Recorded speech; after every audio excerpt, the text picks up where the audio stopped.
We're going to have some fun on today's episode of Joe Knows Retirement. We're going to be talking about all the things the Midwestern millionaires do. And so you've probably heard this concept before. This is the book I wrote, and this is all about those people who have been hardworking, they've been diligent savers, and more than anything, they are what I call frugal. They are the best savers and the worst spenders. And so our team and one of our team meetings put together a fun little activity where we said, you might be a Midwestern millionaire if this is you. And so we're going to talk about 40 of the best points we came up from there. We are a Midwestern team. Most of our team members grew up in the middle class with Midwestern values and grew in families where that was very important to them. And so in today's episode, we're going to have some fun. And I would love for you, as you watch today, to in the comments below, put what else we missed. What are the other things that maybe you do, or maybe a friend does, of course, because it would never be you, of what the Midwestern people do to save money, to be frugal, to live that lifestyle that has gotten them to this place of having this freedom in retirement. And so we want to congratulate you if you have done these things, because it means you sacrifice to be able to have that freedom. But it is fun to laugh about and think about of all the things that we do that may be a little silly, but definitely worth it. Joe knows taxes. Joe knows the market. Joe knows Social Security. Joe knows income planning. Joe knows pickleball? No. This is Joe Knows Retirement. So my name is Joe Schmitz. I'm the CEO and founder of Peak Retirement Planning. We're located in the Midwest, in Columbus, Ohio. We work with clients all across the country. And so we came up with this term, Midwestern Millionaire, even though, like I mentioned, we've got clients all over. They don't just have to live in the Midwest, but they all have these same values. And so I want to break down this list. And the first thing I want to talk about is that you might be a Midwestern millionaire if you buy blueberries on sale. And so if you've read my book, I Hate Taxes, this is something I talk about in my book. And I also mention it in the Midwestern Millionaire book as well, where my mom, she loves blueberries, and she won't buy blueberries unless they're on sale. And so this is something that I have to encourage her. Mom, you have financial freedom. You can go buy the blueberries. But that's principle to her, and that's how she grew up. She grew up with a family of 7, and so there wasn't a lot to go around. And so she had to work extremely hard for everything she wanted, and she had to make sure she was careful with what she got. And so that was something that she also, when her and my dad raised me, that's something that was important for me as well. And so I definitely value those types of things. And of course, all the other things that we're going to talk about. And so another thing that you might be if you're a Midwestern millionaire is you use coupons, right? And that's something that we see a lot of clients do. Maybe they drive across town for gas is something that we also said. You've probably found yourself doing that. Maybe you look to only buy the store brand when you go to the store. You're not going to buy the higher brand because they're the same ingredients, but you're going to save some money, or maybe get the deal via the store has on those products. Or maybe when you go to Chipotle is a big one here in the Midwest, you can get the opportunity to get guac, which is definitely really good, but it comes at an added cost. And so maybe you only get guac if you maybe have a gift card, or maybe it's free, or maybe there's a deal going on. And so maybe you sacrifice for that guac, even though you love it. And maybe if you weren't paying and someone else were, you were probably always going to get guac. And so that's something we see a lot of Midwestern people do, right? And another one we said is you boast about how many miles you have on your car, right? How many people talk about, I've had this car forever. A lot of our clients never have they've never owned a new car. They've always bought used car because they save money. Because as you know, when you drive a car off the lot, it's always going to lose value. So that was a fun one we came up with. And then another one, this is a big one for a lot of people we see, is you do DIY everything. And we even get a lot of clients that come to us where they've tried to DIY their retirement up to this point, and they finally get to a point that go, all right, I can't do this anymore. This is way too complex. I don't have a financial planning, CFP credential. I probably need to go to the experts. And, they probably realize that they can miss more than if they just did it themselves. And it's something we also have to coach them on in retirement is, hey, it may make sense to have a team do other things for you too. Maybe you have someone that cuts your grass so you can buy more time to spend more time with the grandkids, or maybe you have someone that's going to do more home improvements for you, or maybe you have someone who is going to, or maybe you look to go out to eat a little more so you don't have to cook as much and just have that freedom and enjoyment. And so that's something that we always see often with these Midwestern people, because again, they've always lived paycheck to paycheck typically. They've had to find ways to save and be frugal, and that's what's gotten them to the place they are. Another fun one is maybe you do go out to eat, but you only get water water because, you could get a Coke or get a Sprite or get something to drink, but it may cost $3 when, you could get a whole 12-pack for $3. And so maybe you're going to stick to water, keep that bill down, keep the tip down is maybe something that, you enjoy as well. Or maybe you look to cut your own hair. That's one that, some of our team members laugh about is, cutting their own hair so they don't have to go and pay money to a barber because it can be really expensive nowadays to get a haircut, as we all know.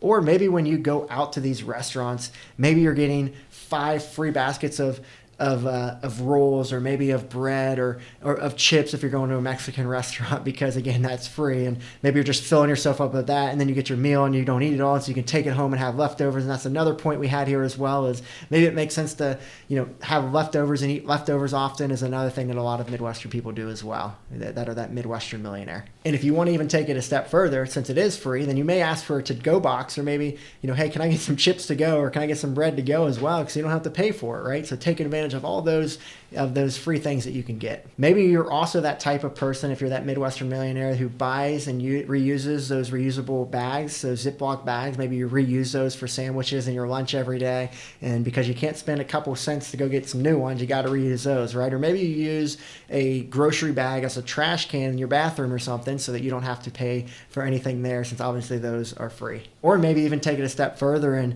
you buy the red Solo cups, and when you wash those and you reuse those because you don't want to obviously pay for any more. Or maybe when you go out to restaurants and they give you Tupperware for your leftover food, maybe you reuse and wash that. And I can't say I'm guilty of that, right? Those are pretty nice to some of those restaurants that they give out. So maybe that's something that you do, so you don't have to go buy Tupperware at the store. Or maybe when it comes to your clothes, maybe you're the type that has maybe some holes in your shirts or your shorts, and maybe the wives here are glad I'm pointing this out to their husbands, because maybe that's ultimately what that typically is. And that's what you do. You don't really care what other people think about you. You just love the shirt. Some people, we have a client who has an Old Navy shirt. He's had it for 20 years, and it's got a little bit of holes in it, but he says they don't make him like they used to, and so that's something he enjoys. Or maybe you're the type where you've got your jeans and they're getting old and you got to throw them out, but maybe instead of throwing them out, you cut them into shorts, so now you've got a new pair. Maybe there's some holes in the below the knees, and so you can still use them.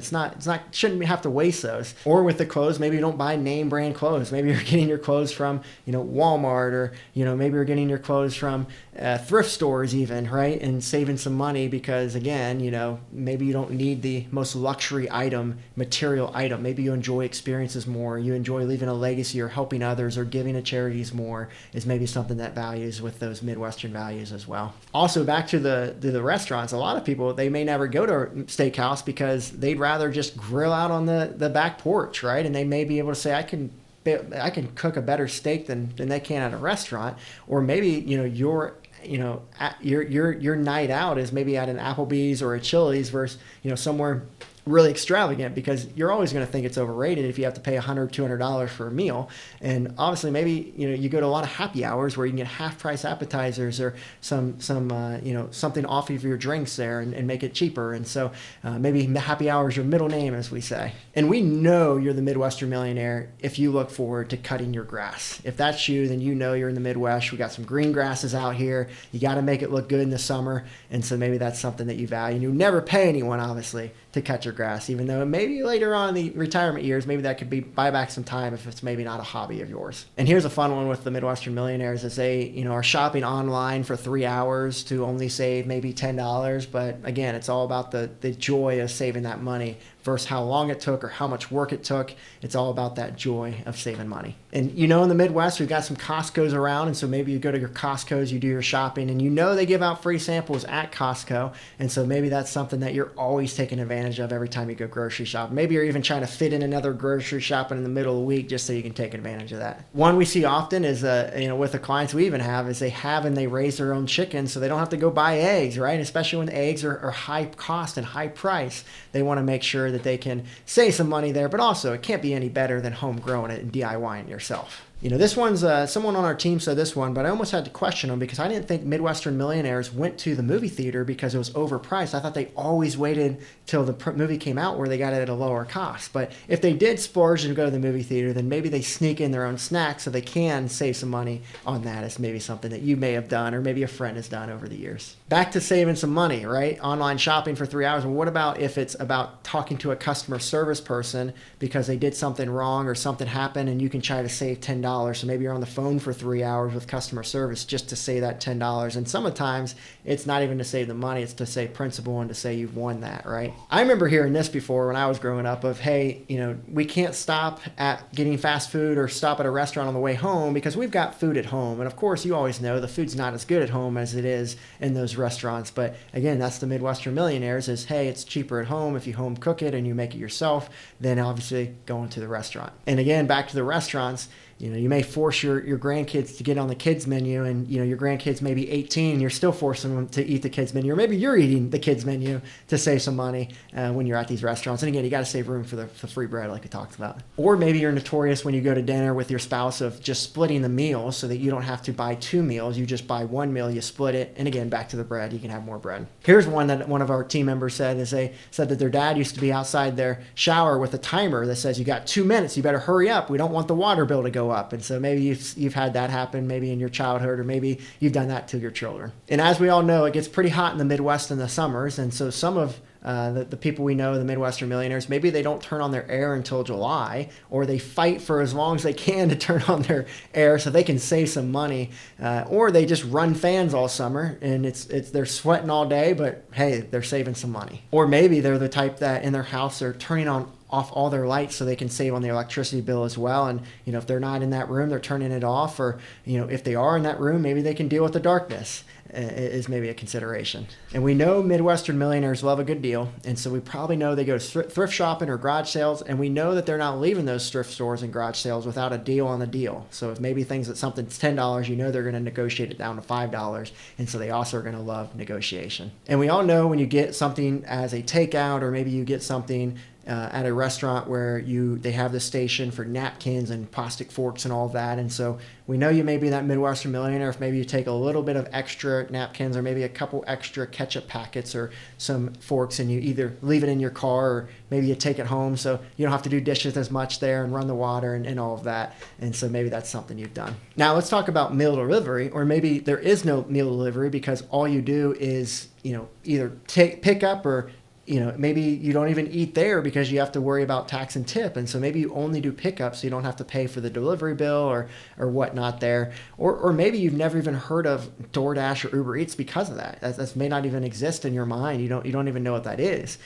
Or maybe if you do want to splurge and get delivery, maybe you get pizza, but you try to find the farthest pizza place possible so that you can get free delivery if they don't meet their time requirements. If it's not done in this amount of time, it's free. And so maybe that's something you've done as well. So there you go. There's some 40 fun things that the Midwestern Millionaires that we came up with do. And so I'd love for you to come and add more. So let's hear you add, up to, I need to see at least a list of 50. So give me at least 10 of them down in the comments of what is something that I missed that you do, or when you were going through these, you're like, oh my goodness, that was me. And tell me a story. We love connecting with our YouTube audience here. We've got a huge following, and most of these people have pensions. They have $1 million or more. They're that Midwestern Millionaire. And so we'd love to learn more and have some fun with this video. And so a little different video than we're used to, right? Not as much educational content, but wanted you to kind of get to know more about this fun topic of the Midwestern Millionaire and for you to reminisce on the good old days. Or maybe you're still doing some of this stuff. And we also want to encourage you, if you are still doing a lot of this stuff, know that you can continue to do it. Don't lose your values. If this is something that's important to you, you enjoy doing it,